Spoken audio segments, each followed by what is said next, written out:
Patay ang duha ka minor de edad, human gidunggab sa kaugalingon nga inahan, sulod mismo sa ilang balay sa barangay Magsaysay, Nabunturan, Davao de Oro, pasado las 7 Martes sa buntag, Pebrero 17 ning tuiga. Ang mga biktima, 3 anyos nga lalaki ug 7 ka bulan nga batang babayi. Nagkadugo ug wala nay kinabuhi, dihang nadiskubrihan sulod sa kwarto ang mga biktima. Nakahiyagom ug tag-usa ka sama dinunggaban sa liog ang mga bata. Gidala sa ospital ang suspect nga inahan nga si alias Lenlen, 28 anyos, tungod sa samad sa liog. Human nagdunggab sa iyang kaugalingon. Kritikal ang iyang kondisyon. Nakuha sa crime scene ang kutsilyo nga gigamit sa krimen. Ang nanay mismo ang niunay ug dunggab sa iyang duha ka mga anak.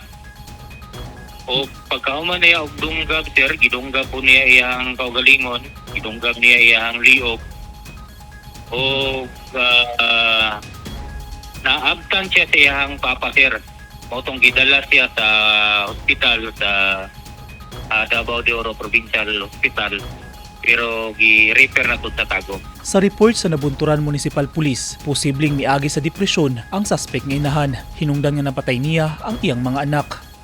Sir, sa pagkakaroon, ang gitutukan na mo based on sa among assessment o assessment po sa iyang mga paryente na ang suspect, sir, nasa symptoms sa mental illness, believed to be postpartum disorder or postpartum depression. Wala ang amahan sa mga bata, dihang nahitabo ang pagpanunggab kay nanarbaho kini isip usa ka mekaniko sa General Santos City.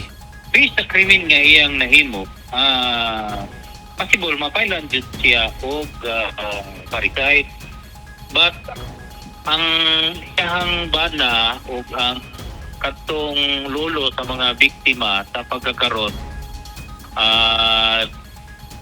dili sila interesado mo file og kaso tungod kay ang ilang concern is makarecover unya, gusto nila mapadala sa hospital tong iyang asawa para matambalan tong nakita nga symptom nga mura og sir, sa postpartum depression.